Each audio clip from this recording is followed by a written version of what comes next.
times did you lie? A lot. How many times did she leave? A lot. How many times did she cry? A lot. How many chances she done gave you? Fuck around with these thighs. What's up? Hey you guys, welcome back to your girl Gigi's channel. I'm sorry I'm behind you guys. I was out of town, but I promise I'm gonna do these reviews for you. Today we're gonna be talking about Love and Marriage Huntsville. Y'all, this episode started with a bang, ended with a bang, and in between we just saw poor little Tisha trying to keep her head above water, trying to convince herself that Marsaue ain't no cheating ass nigga like Martell. But you could definitely tell her gut is telling her otherwise, and she trying to convince herself it ain't true. But I'm sorry, Tisha, like, I'm gonna need you to get your head out the clouds. Yo nigga is cheating, and Martell would know. A cheater knows a cheater. So, we just got to get into it because Marsaue almost got his ass busted this episode. But y'all, let's start with the opening scene of Love and Marriage Huntsville. It's basically Maurice and Kimmy. They on the back porch talking about how these other two couples is fucking up the bag for them. Like, they need to decide what they want to do. Like, Martell and Mel, they don't want to sign the buyout sheets. And Marsaue, he ain't making up with Martell, obviously, after the allegations. But the comeback group needs to figure out what they need to do. And Maurice is tired every time they get together. It starts going off in the, into the ditches over some personal beef instead of being about business. So he set it up an agenda. He said these gonna be the talking points. And Polo, Maurice, and Kimmy, the only one mature ones out of them, those two groups. Like, out of all the couples, like, Maurice and Kimmy are definitely my favorite couple for sure. So it's the day of the meeting, and Maurice and Marsaue get there first, and Maurice is talking to Marsaue like, dude, what is the issue with Martell? And speaking of the devil, he pulls up in his big-ass Ford truck and was like, hey, you guys, kind of was slick to Marsaue. And literally, immediately as they walked in the front door, like, it was on and popping with Martell. Did y'all see that slow remark he made talking about, oh, what were y'all talking about? As soon as I pulled up, it just looked like Marsaue was lying. Like, nigga, wouldn't you know? A liar. Like, nigga. So it's already, like, you can tell that's basically where he want to take it. He is trying to make sure Marsaue know, like, nigga, I might be out here cheating too, but I wasn't the only one. But basically, they start off the conversation with Maurice trying to keep it on track, talking about, like, look, Martell, you say you got these issues with us, but I don't know. Like, I need you to be, like, specific. You say, I need you to be like, okay, this time, this day, and then I will respond to it. And then Martell want to, like, backpedal, like, oh, I don't want to get into specifics. But no, nigga, like, yeah, you do. Like, you ain't getting ready to be mad at me saying, like, you got issues and then not give a reason why. Like, I hate when people do that. Be giving you attitude and icing you out, but then don't be telling you why. So I'm over here looking confused. Like, who shot John? So now Maurice is like, bruh, like, get into it. And so Martell was like, I definitely have some things to say about the Marsaue lying. He's like, I'm a liar. So Martell was like, well, what did I say that wasn't a lie? He said, you know what, Martell? Marsaue was like, you know what? I don't even expect nothing else from you. You're a liar, and that's who you are. I'm not gonna expect nothing else. So he's like, well, if I'm a liar, you just as much as me, like, one. And so now Maurice is trying to get them on track, like, niggas, like, get them together. So Martell, he's like, look, let's take it back to the 47 acres. And Maurice is like, here we go with this shit again. But basically, from our understanding, I'm guessing pretty much everybody else's as well, like, the comeback group was supposed to purchase this 47 acres, but Martell and Melody kind of, like, advised them, like, no, we don't need that land, like, we don't need to buy it. And then 2 days later, Martell and Melody bought it under Holt & Holt, not the comeback group. So obviously the other couples felt some type of way about that. But from Martell's side, he's talking about that's not how it went. Of course, Marsaue was like, man, you're a liar about everything. And so at this point, Melody walks in, and honestly, you guys, her energy, like, it just pisses me off. Like, she just has this fake smile about her. Like, she has this nice nastiness. It's very condescending in her tone. Like, I'm sorry, she's just not a girl I could be friends with. I'm sorry for what you're going through, Melody, but, like, your attitude, I just can't. Like, you think because you smile when you say something, like, it's not an asshole comment. But in the midst of the dudes fighting, I really feel like Mel should have, like, waited outside and let them three figure out, like, their men's beef, But Melody walks in, and it's like, Martell's like, we're having a heated comment about the acres, and she's like, man, bump them acres, let's talk about the comeback group. So at that point, Tisha and Kimmy come in, and Maurice and Kimmy basically look at Mel and was like, look, we're thinking of, like, we're gonna do a non-participation buyout. And of course, Melody's like, no, that's not happening. We're not doing a buyout. I'm going to advise for a dissolution. And it's like, a dissolution? Tisha and Marisa like, wow, like, the comeback group has been going on with or without y'all, but y'all the ones ain't showing up, but we continue to do stuff for the comeback group, and y'all aren't doing anything, so why would you not do a buyout? But Martell and Melody, and they look confessional talking about, are we done? We're not stupid. Martell, though, he talking about, I'll do a buyout for the right number, but Melody is so persistent on this dissolution, so a bitch had to Google it, like, what's the difference? So dissolution means that both parties or whatever party signed the contract go back to the original status of business before the agreement. So basically, Melody's like, if we not doing a comeback group, neither are y'all. Like, y'all, she told them, like, y'all can go make y'all's own group and a new name. And it's like, bitch, why are you being so petty? Like, if y'all aren't involved in it and y'all don't want to, kick rocks already. Like, goodness, just let us buy you out. But she wants it to be a dissolution so they don't have it as well. Like, bitch, now I really see what type of woman you are, Melody. So then they get into Tisha being like, what is the issue? Like, you need to tell us, like, what we did because y'all have been distant. And then she's like, Miss Post Queen, too. Like, you don't do nothing for the comeback group. The only thing you see on your post is about Melody and Martell, which is true. We saw nothing about the comeback group. It's just them, like, keeping up this little facade of, you know, being the little 18 perfect couple. And so she's like, oh, Post Queen, where's all this hostility coming from?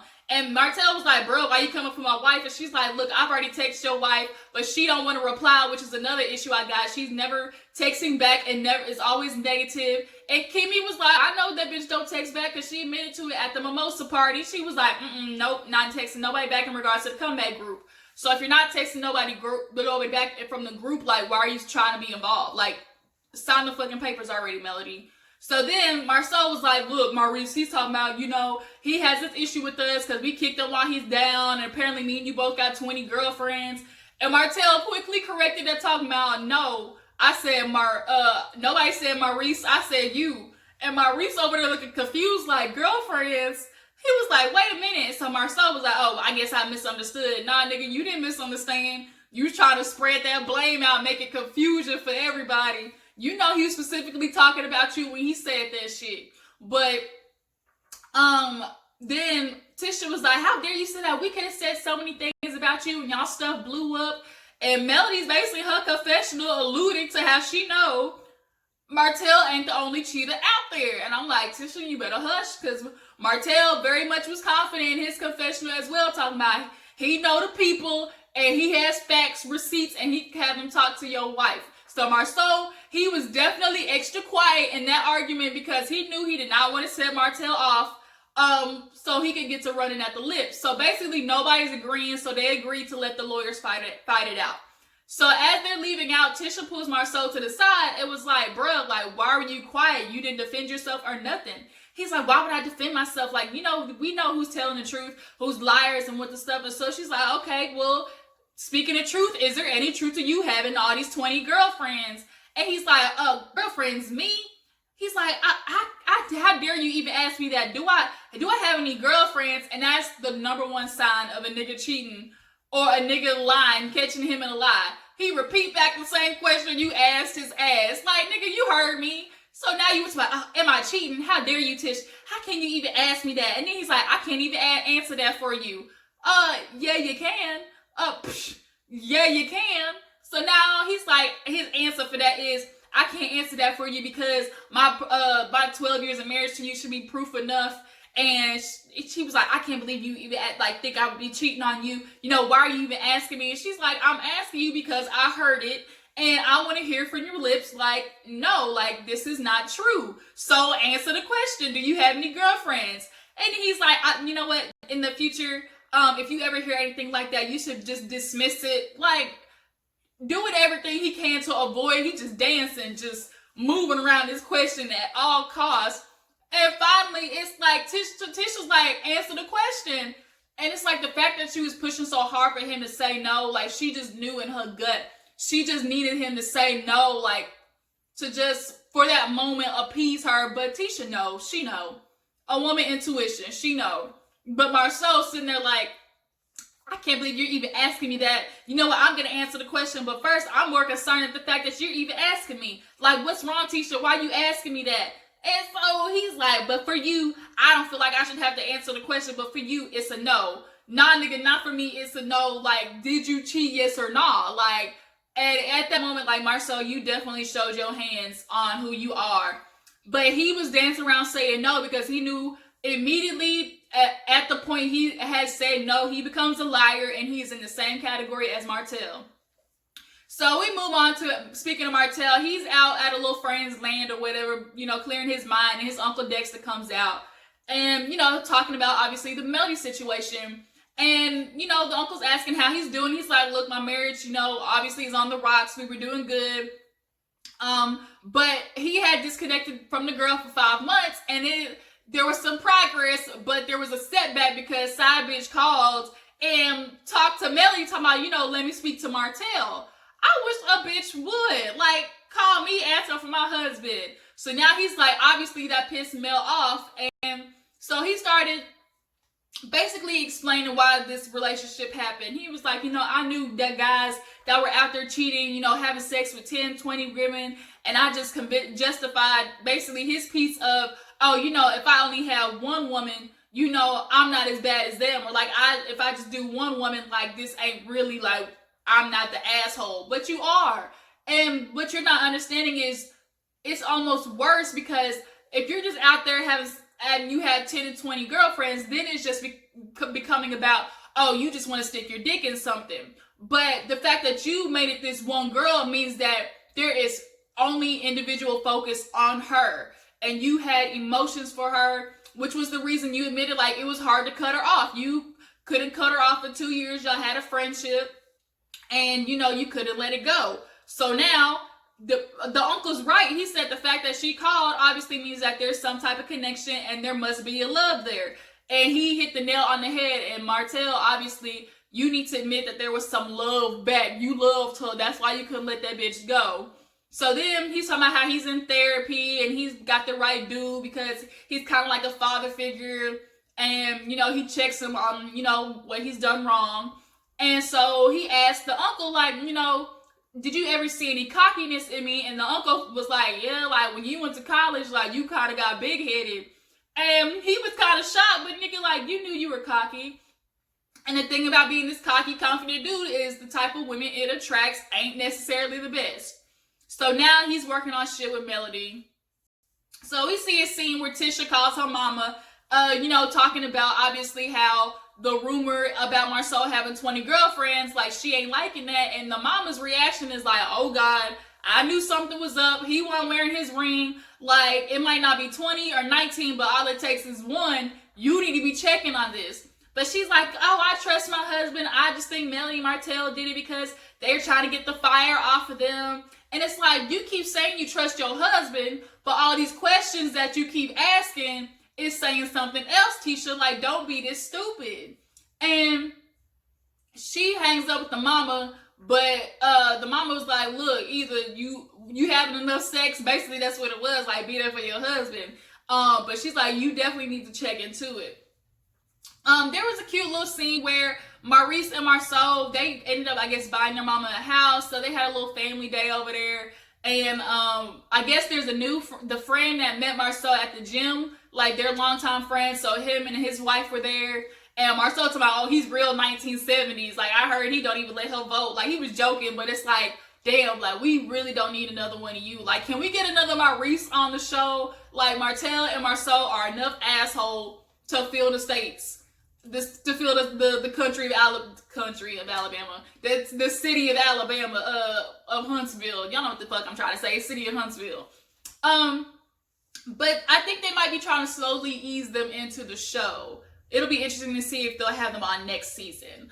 But yeah, it was a cute little thing. And the dude was like, look, are you going to get the comeback group together? And he's like, look, there's just been too much between me and Martell. The type of stuff that he said, like, I don't know if I can get over it. There definitely won't be any business.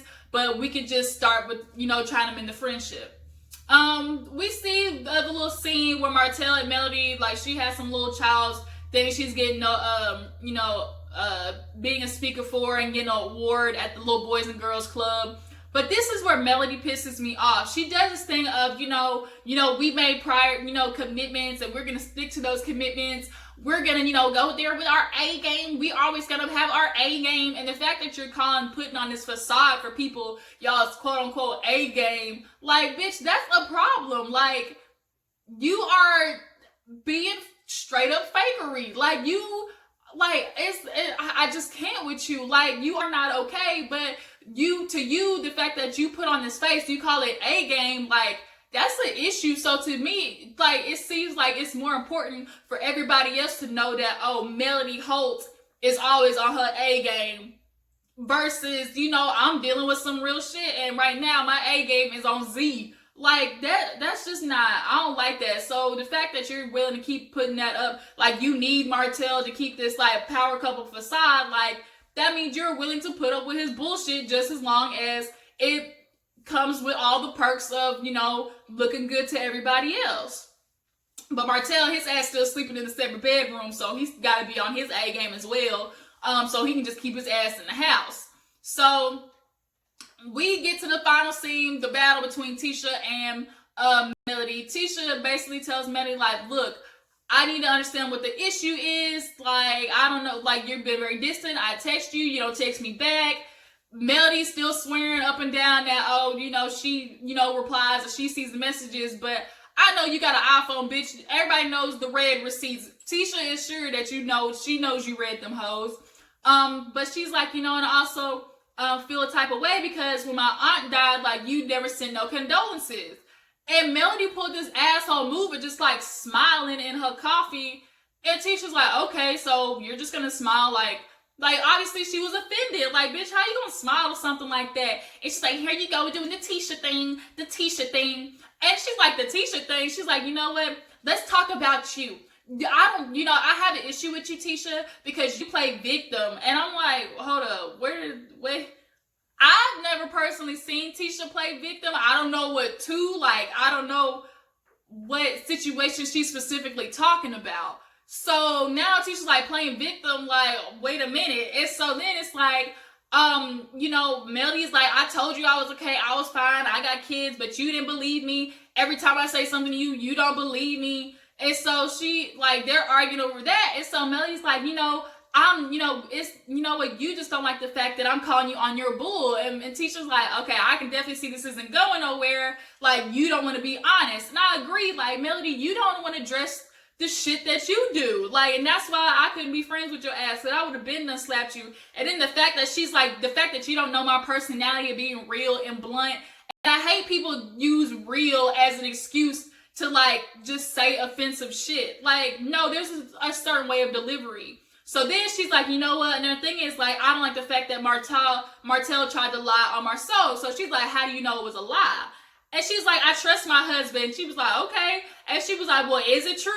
And Melody was like, I'm not answering that for you. So she's like, well, why would you do that if you know how that feels? And she's like, you know what, Tisha, I'm not going to tell you because you wouldn't believe me. And that's the only time I agree with Melody. I'm sorry, Tisha, but you are doing everything in your power to try and convince yourself that your husband isn't cheating, but all the signs is pointing to yes. So, like Melody said, you might want to roll up to the bar at 5 a.m., throw them kids in the van. And when she said that, I automatically thought of the scene from Daddy's Little Girls with Idris Elba, where Gabrielle was on the date and the mama pulled up and the little boy called to my, get away from my daddy, tramp. Like, I just thought about that scene. Because, bitch, I think Melody know because when her ass went up to the bar to go check Martell, Marsaue was right beside his ass. They did the cheatations together, which is why Martell knows so much about Marsaue. So now they fighting, and so Melody's like, okay, you can leave when you ready to get the truth. I have the receipts. And Tisha threw back, well, I got the receipts on somebody with a matching BMW, and it ain't you. I was like, oh shit. And now I've heard about this rumor about this girl having matching cars with Martell. So this is very, I don't know if Melody know about that, but that was the episode. You guys, just tell me what you thought. Who do you think is telling the truth? Who is lying? I want to take a poll. Do y'all think Marsaue is a cheater? You guys let me know. I appreciate you guys for watching. I'm going to give you other reviews. Y'all stay tuned for those. Please like this video and y'all subscribe to your girl's channel. Okay, join the team. I will see you guys next time. Deuces.